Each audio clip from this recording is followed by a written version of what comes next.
Hey, welcome back. So I started playing again, Call of Duty Warzone, and I was playing yesterday with Caleb. I took 3 clips out of those videos that I made, and he's a very aggressive player, so I figured let's do a video on playing with an aggressive player. I can be aggressive, but I'm not always aggressive. I usually play support with him, so that means I'm somewhere behind him, but close enough where I can provide some type of support. And that's something you gotta learn to do. So if you're somebody who is a very careful player, but you're playing with an aggressive player and they're not going to change their strategy, you need to learn to change your strategy if you want to have a good chance of winning. Because what's going to happen, you're going to be too far apart and he's going to die by himself, and then eventually you'll die by yourself because you're playing a squad-based game and you really do need to play it like a squad. Now, like I said, I have no problem playing with him. I actually enjoy playing aggressively. It makes me a better player. And it's just fun. It's just very exciting to do. So let's go ahead and hit play and check out some of the stuff that goes on when you're playing aggressive. Yes.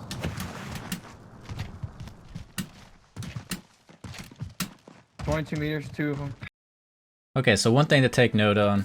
So right there, I was jumping over windows. The only reason why is all I'm doing is scanning the area. And me jumping, to me, I feel like it makes it harder for them to acquire a target and actually get like maybe a headshot on you. And so let's just say they were aiming out the window, waiting for me to make that move, just run past the window. I would only take maybe body shots or maybe leg shots or something, and I'm okay with that. That's a lot better than taking headshots. And once again, I'm only trying to get intel from the game. I'm just trying to see if there's anybody in there and where they're at. There's one over there somewhere. Going this way. Oh, where are they? He's in the Probably house. upstairs then. He's in the... Oh, he's in the corner. I need a heal. So you need plates? Another one, I hear him running. No, Okay. I'm good. Let's get it. Upstairs. Yeah. I got stunned. Okay, so what we gathered out of that one. So when I waited for him in that building, I don't know if you caught it, but he went into the building, he went left.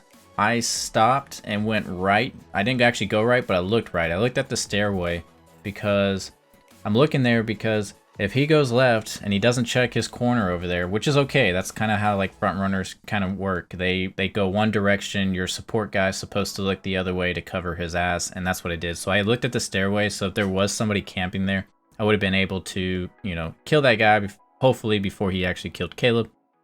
Second thing to get out of this thing is that when Caleb was fighting that guy inside that little bathroom, that I was close enough to provide support for him. So if that guy had, you know, was a better shooter and was actually to take out Caleb, I could kill the guy before he downed, or before he thirsted Caleb. Luckily, Caleb's a good shooter. Didn't happen, so it's okay. And then one last thing to get out of this game is that at the moment, whenever you're in buildings, I know if you don't use tacticals or lethals a whole lot, put it in your head though that tacticals and lethals work so freaking well when you're inside of a building. It's an awesome thing to have. And so I had noticed that I had 2 tacticals, 2 Simtexes, and I'm going to go ahead and throw a stun up there, and then we're going to rush that room.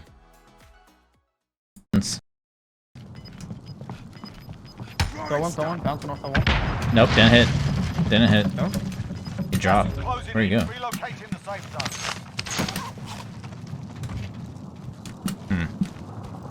I heard him. Yeah, I feel like unless that's you. He's up here. Oh my god. He had no body Nice. armor. That's the only reason I just killed that dude.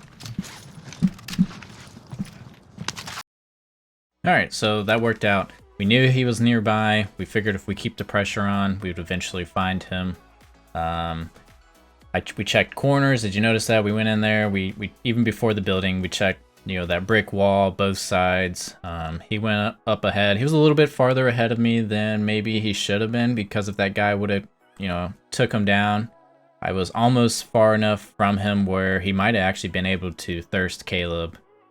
There's also something else I want to point out. So I shot at pretty much, I guess you could say, gear or thin air when I went up there. So I do this. So whenever I know one of my partners is shooting in a general area, I'll go ahead and just start shooting before I actually acquire a target. Like, I didn't really see anything. I just knew he was shooting in that area. And so I went ahead. It's kind of like a muscle memory thing where I'll just go either aim and shoot, or I'll just shoot, like hip fire, and then acquire the target by aiming. In fact, on my third clip, I end up doing that. You'll see it. I'll bring it up too whenever the third clip plays. I'll show you me kind of doing a blind fire. But yeah, let's go ahead and keep playing. Munitions upgrade. Here, I'll go ahead and just throw it. Load up your grenades and all that. Yeah. Oh, that was a good hit. Fuck. Hold on. Get the smoke. Let me throw grenades and shit up there. On the roof, sniping, dead, one dead. I'm gonna go up. All right, one hit. All right, so one thing I did there, I was throwing my stuns. I didn't throw all of them. I threw one stun and 2 Simtexes. I'm doing that because we're running out in the middle of the open. So if this guy is a really good shooter, in fact, there's 2 guys up there, but one was down. But let's just say the second guy was a really good shooter. He has a KD of like 3 or 4 or something crazy.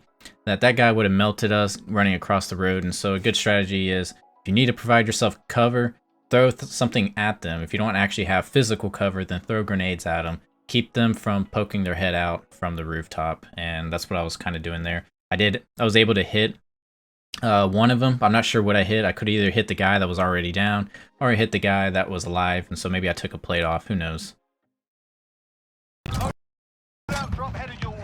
Revive. Self-revive. Yep. One other thing. Check out the top or the bottom right-hand corner. I am using what I normally call in the game Ninja, although the real name is called Dead Silence. I'm using that perk right now. If you have it, use it when you're in close quarter battles like this, man. It really works. Even though they can hear his footsteps, I'm using it not just for the footsteps thing. I'm also using it because it makes me extremely fast. And so when I hip fire, when I'm using this little MP7 or any other type of sub gun, a lot of times I will hip fire. And now it just allows me to strafe and, you know, run and gun really fast. And I feel like I have a lot more advantage than they do when I'm doing this type of strategy. I got a stun. Hey, one jumping on.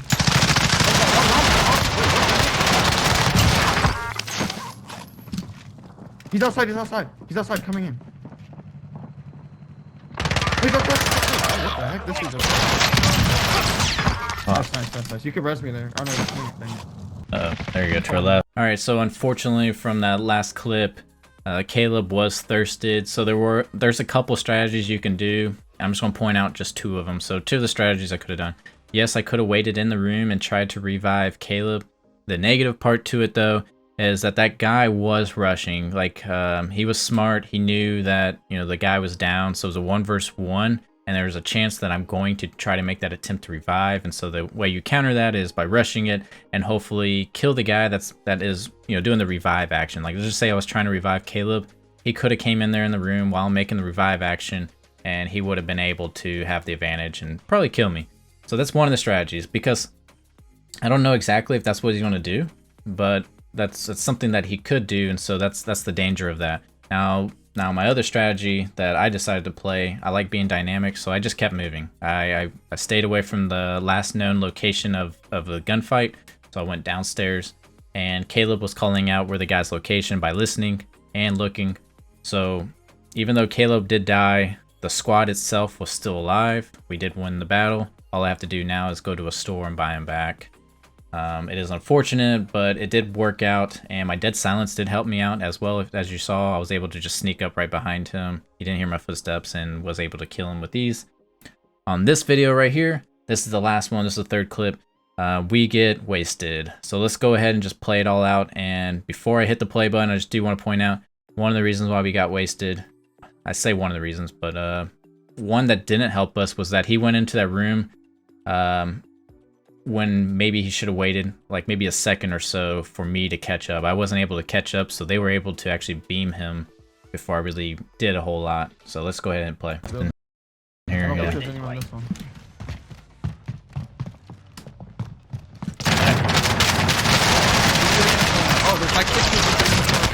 Oh my god. I downed one. I didn't know there's 2 in there. Man. Alright, as you see there, he went in, he started getting shot at. That was a really good room defensively for them. They were pretty much able to guard it from both sides of the staircase. So Caleb went up, he got shot in the back. Like I said, if I was maybe a half a second or second closer, I would have been able to actually maybe kill that guy before he actually put all those bullets into Caleb.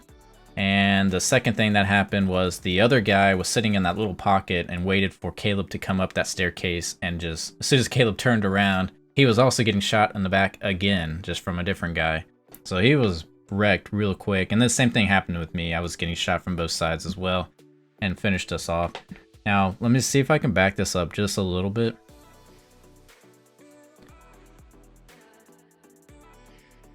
Okay, so because I wanted to show you that like I said, I have blind fire from time to time. See how I'm shooting? Literally, I was shooting at a pot. I just knew in that general direction somebody was there, so I was shooting at a damn pot. But it's okay because I'm already shooting. I got the action. I mean, my gun I rock is like 60 bullets, so I'm not really worried about ammo. I'm just creating a laser beam right now and just hoping that if I just keep moving around, I get some hits. So let's go ahead and hit play and watch it play out. I acquired the target. Oh my god, from behind, downed one. Now I thought I had downed him. I don't. Looking at the thing on the left hand, didn't look like I downed him, but at that moment I thought I had downed him. He's probably a bullet or so away from being downed.